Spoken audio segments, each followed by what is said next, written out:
Hey, what is going on, guys? This is Ben from Wildio TV, and I had the absolute pleasure to work with my buddy Casual Kiwi on a fun little video here. We both recently released deck profiles, both featuring one of our favorite extra deck monsters, Timelord Vorpgate, and we thought it'd be a fun thing to go head to head against each other with this deck. So, decided to do a couple of games of this. So his little variation here looks like to be it's Timelord Shaddolls, whereas mine actually only uses Timelord Vorpgate, so it's MALEFIC GREN MAJU here. So what I'm gonna do here is I'm gonna try and set up as many banished cards as possible, not just for me but for both of us. So first off, I'm gonna do is I'm gonna activate Stromberg here, just to get, first of all, 10 banished cards every turn, and to get my battle protection. With Soul Absorption, I'm able to heal for all these cards, so it's just the easiest way. So I'm going to actually get off this Gizmek Orochi, get myself a bunch of life points. Now I have a nearly 2,500 beat stick on the field. And with this, so what I'm doing here is I'm actually checking my banished pile for my tuners, because if you can see with Malefic Paradox, its effect is when you contribute it to special summon Malefic Parallel Gear, Malefic's tuner, from the deck. So I actually need to see if I've banished one. But when doing that, I can also add a Malefic monster other than Paradox Gear from deck to hand. So what I'm gonna do is I'm actually gonna grab a level 8. I prefer Blue Eyes just to get it out of my deck. So then I can synchro summon into Timelord Vorpgate. The fun thing about Vorpgate is it's actually a counter to its own archetype. So as you can see here, I'm going to attack into Camion, and my effect activates first, because with Vorpgate, its effect is when it battles, not when it during the end of, at the end of the battle phase, as most Time Lords are. So his Time Lord gets to stay banished, and while I'm doing half damage and those life points ending in 5 is disgusting, he now cannot activate his Time Lord effect because it just gets put back on the field as if it never battled, because it's technically a new summon. And the best part is that Time Lord now gets shuffled back into the deck during his turn. This was definitely a very interesting combo here we were having against each other. See now, so I think this is the Time Lord I'm always having trouble with. Michion, I have no clue. I'm gonna say Michion. I hope you guys aren't too irritated that I say Michion, but Michion's tough because now he can attack into Gizmek Orochi with Stromberg having to do nothing because it can't be destroyed. And now I'm going to actually take half of my life points, which at this point, I mean, I'm still at over 6,000 life points, which isn't that big of a deal. But with it coming into my turn now, Michion's now going to get shuffled away, and I can set up for some really crazy plays.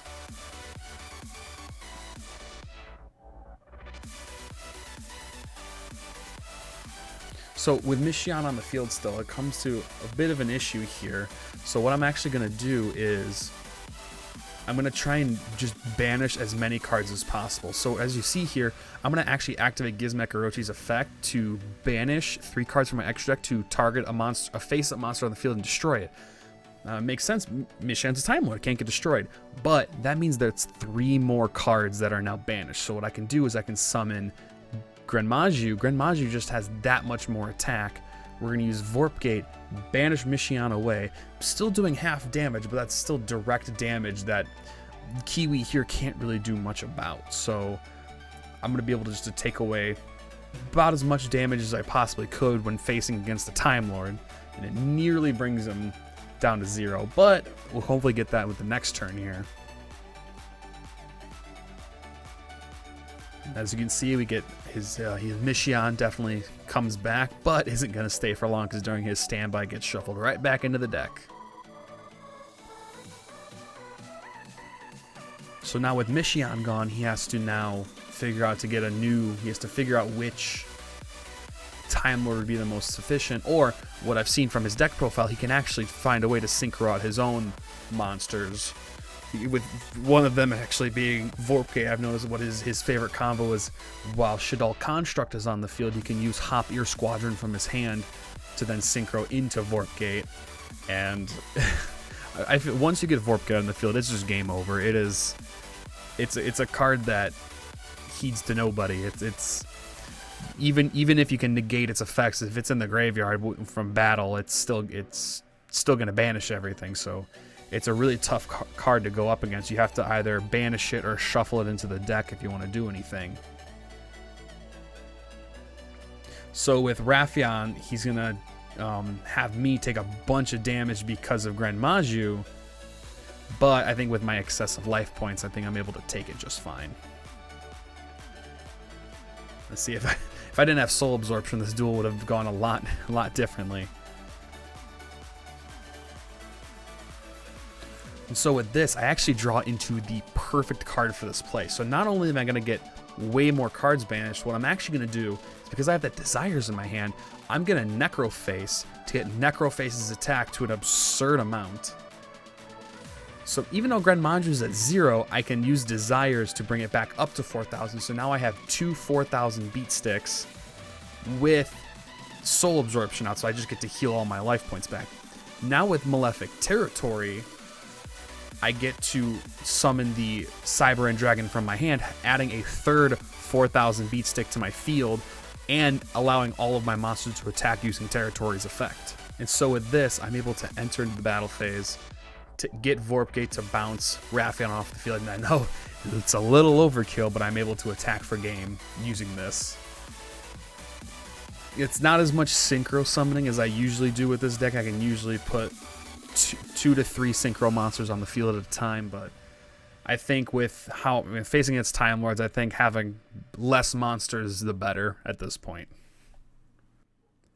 Alright, starting up with this next duel here, I'm actually going to have to wait to go second here. And now, this is actually an older build of this deck, because funny enough, the day that I released the deck profile of this deck was the day the ban list came out, when Necroface came to 3. So actually, Malefic Red Eyes has been removed from this deck, so seeing this card is actually not really going to be an issue anymore, because honestly, it's the worst Malefic monster in the entire archetype. It's just low attack, its summoning requirements absurd. The only reason I used it in this deck was to get level 9 synchros, which is the one I ran was Vermilion Dragon Mech. It's just a great way to remove cards in the field, because it was target any card on the field. Didn't matter if it was monster, spell, or trap, face up, face down. It was any card, which was really helpful. And then if it got removed from the field, I got a tuner back. But I didn't synchro it out enough. I'd prefer the plays with banishing cards with Necroface, so I decided to drop it and bring in a third Necroface. So with that though, I'm a little bit worried about this is the first time he set a card. So what I'm going to do is I'm going to start setting up, spamming my field with Malefic monsters. So what I'm going to do is I'm going to be sure to get Malefic World out with Territory.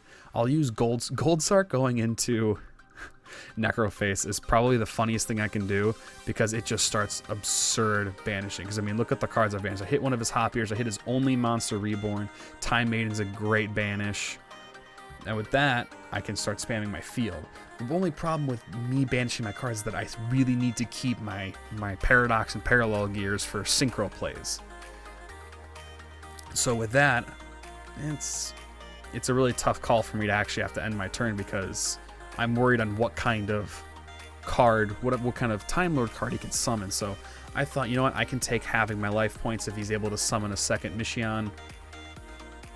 But I know that some of the Time Lords are able to send monsters, so I ended up deciding to risk it. And I know with Camion, he's able to he's able to shuffle a card back to deck, and I take 500 for it, but that's okay actually, because I already have the Territory in hand, so one of the 2 cards getting shuffled back is no big deal, because now I can just reactivate Territory and activate Malefic World from deck again. Yeah, as you can see, my banished pile is looking terrible actually. I have 2 Paradox gears and 2 of my 3 field spells. I have to admit, banishing is a really tough thing for me to do sometimes. Like, even though I do get my Necroface back in 2 turns, it's very difficult to have all those cards banished for that long, because those are easily plays that I can get into. So I have to wait yet another standby phase to get my card. So what I'm going to do is I'm going to activate Territory again to go into Malefic World, so I get my field spell back. And I'm thinking, this is probably not the right call for me. I mean, these draws are just not what I'm looking for this game. Luckily, Camion is going to go back into the deck, so we're okay with that, but I'm worried on because these Time Lords, like some of these Time Lords have really good effects, so I'm worried to see what Kiwi's able to summon again. So he's actually going to go for the Slash Draw, which will definitely get him some crazier plays. So he's going to grab the Shaddolls Fusion, which I know that he can easily turbo out a Construct with that. Because that's why I believe that's why he also runs the Psy-Frames, is because not only can they do synchro plays, they can also get him as light material for Construct summons. So it looks like Kiwi isn't actually going to be able to summon anything. So what I'm going to do is I'm going to activate World's Effect. Worried about the Ash Blossom though, but looks like I'm good. So I'm going to grab Paradox Gear, and then I only have the one, so I'm going to select Parallel Gear and a second Parallel Gear, because either way I'm getting a tuner, or I'm getting a synchro out. So I got my tuner Parallel Gear. So what I'm going to do actually is I'm going to, even though I have my Necro face back, I think I'm still going to go for the normal summon of Parallel Gear, because that's most likely going to be my best play for getting damage on the board while there's no monsters out.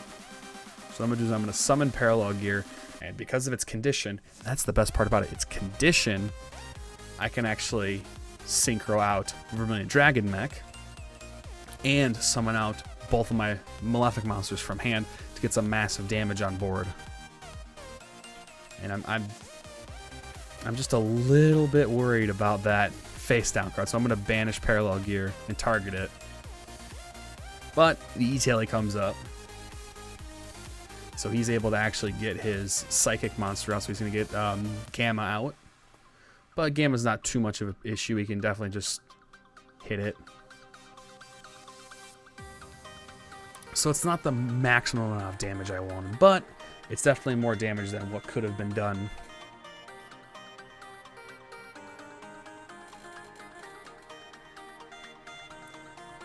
And then I'm definitely worried with the amount of cards I've left on field, and especially with the level 8, 9, and 10, I can't really do any kind of Exceed plays. I don't actually run Link monsters in this, except for my newer build that runs Gravity Controller. But in this situation, Gravity Controller really isn't the best situation. You really want to make Gravity Controller on your turn if they have an Extra Zone monster. So it looks like Kiwi here is going to go into Shaddolls Fusion. And yeah, I think you all know what's coming next. Yep, so now comes the Construct. So Construct is definitely going to pose some problems with the... with it now being on the field as level 8, I'm worried about the Hopier Squadron in hand, because what Hopier Squadron does is that he can target a monster on his field, special summon Hopier Squadron, and then immediately synchro summon. So with a level 2 tuner and that level 8 Construct, he can easily go into Vorpgate, banish my entire field, and the problem with Malefics is that they can't be special summoned, because they can only be special summoned by their own effect. So with that, he's got the Vorpgate out. Now Vorpgate definitely proves a problem for us, because, like I said before, I've got 2 negated monsters on the field. All he has to do is attack one of them, my entire board gets banished.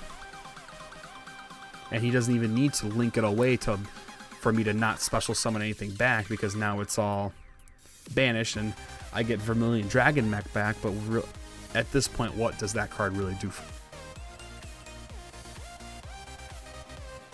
Vermilion Dragon Mech back, but so what I'm actually going to do is I'm going to go into Desires, and I know it looks like I'm running low on cards, but I'm actually going to try some pretty crazy stuff. I thought, you know what? I think with my draws, I don't really have much to go on to here. So what I'm going to do is I'm going to summon my own Vorpgate, and I want him to do a little bit of a test here. So I want you to listen in on this. Yes, I got a counter. So let's test something. I've never tested this out. Who's going to... Which one's going to act... Will yours chain to mine? Priority. Yeah, well, can you chain it, though?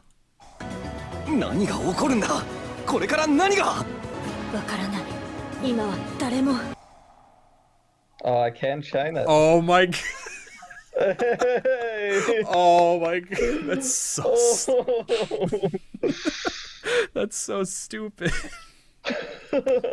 Nothing was achieved there. And you see with that play, you can definitely tell that we were having a little bit of fun while we were dueling.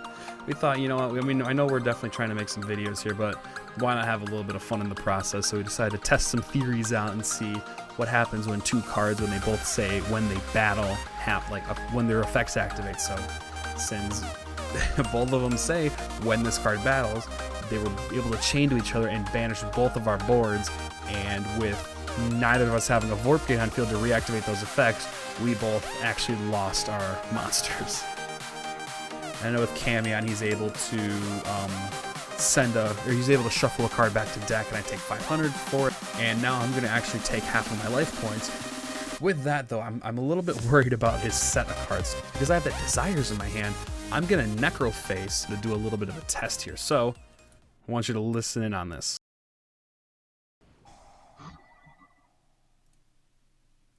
Shuffle them back, and let's try something. Ooh, okay. Because now I can do this. Yes, but you can't kill me with Michionne's effect. But I can have your life points. Out of spite. Yeah, so that's right. And mine will also activate. Yep, I'll take it. You know what? I'll take it. So with Raffion, he's gonna have me take a bunch of damage. This is game over. I think with facing against Timelords, I think having less monsters the better at this point. Kia ora koto. Sorry to interject, but I am the Casual Kiwi, and Wildio has been very gracious to invite me to finish off this set of replays over on his channel with a replay of my own from the duels that we did. Very, very fun matchup between the two of us, and definitely enjoyed all of these games. And if you've been enjoying this format too, then definitely make sure to check out my channel down in the description below, where you can see more videos like this where I've collaborated with other Yugi tubers, though Wildio is my first Yugi streamer. Real pleasure to be collaborating with you, Wildio. And without further ado, let's head into the third game. So we now head into the third and final duel. I'm once again going first using Time Maiden, Amazing Searcher. But really at this point I'm just making sure I've got a Time Lord to protect myself.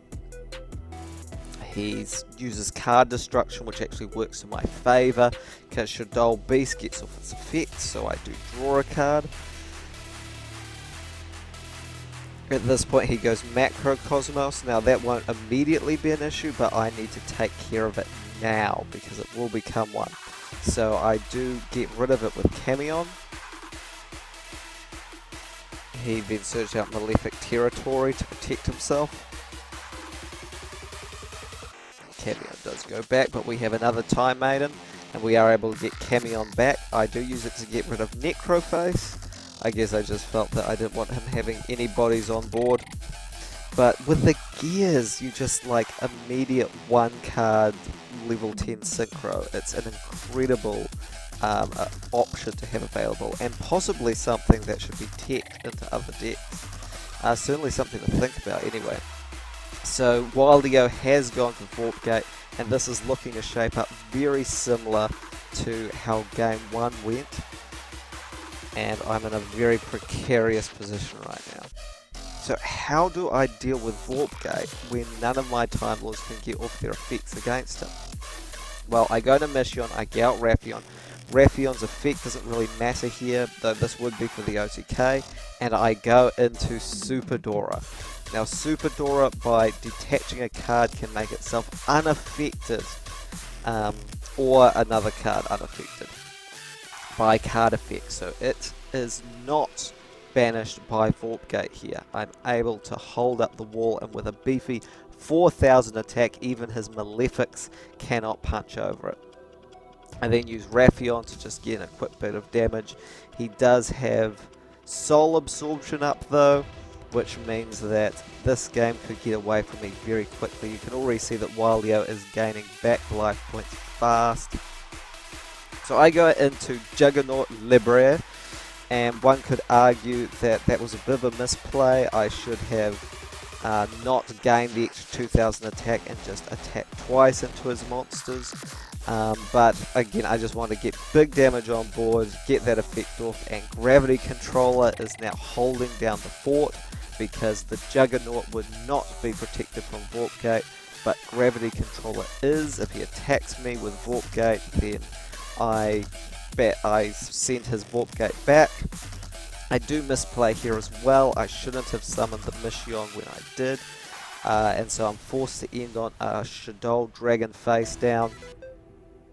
Flip face up though, I bounce his Zombie Stein back to the graveyard. I get off my Gamma against his Gizmek, and I'm able to hold back this wave of monsters that he keeps putting out. And at this point, his life points are way ahead of mine, but he has no cards left in deck, and my Sandion holds its ground just long enough to get me the deck out win. Whew. What a set of games. Thank you so much, my buddy Casual Kiwi. This was definitely a very interesting combo here we were having against each other. We were having a little bit of fun while we were doing. So that is actually it from MALEFIC GREN MAJU. I am so excited, or I was, I guess, so excited to bring this to even just locals, even just going to locals and going and turning the heads of players. Like, that has always been my goal in this game, is to just catch players off guard, just to be like, just for them to start a duel, you know, them expecting a meta deck or maybe even slightly rogue, but just catching them off guard with the most random odd deck ever. And I think this one is definitely top, because my previous one was the Cocoon Bamboo Sword deck, which I actually may redo the profile on, because I actually have edited it since then. I've actually added more kaiju support with that one, but that'll be a video for another time. But like I said, it's something that I hope will turn heads of some people at events, given the fact we actually go to them in the near future. And if you want to stop by for a stream, that is twitch.tv/WildioTV. I'm always doing viewer duels. I stream from home since I'm no longer at school. They've elected to keep us home, so streaming is going to be a little bit more, a little bit weirder. But I'm definitely ready to continue on streaming with a new setup and a new change, a new state of mind, I suppose. But thank you so much for watching, and I hope to see you guys in the next video.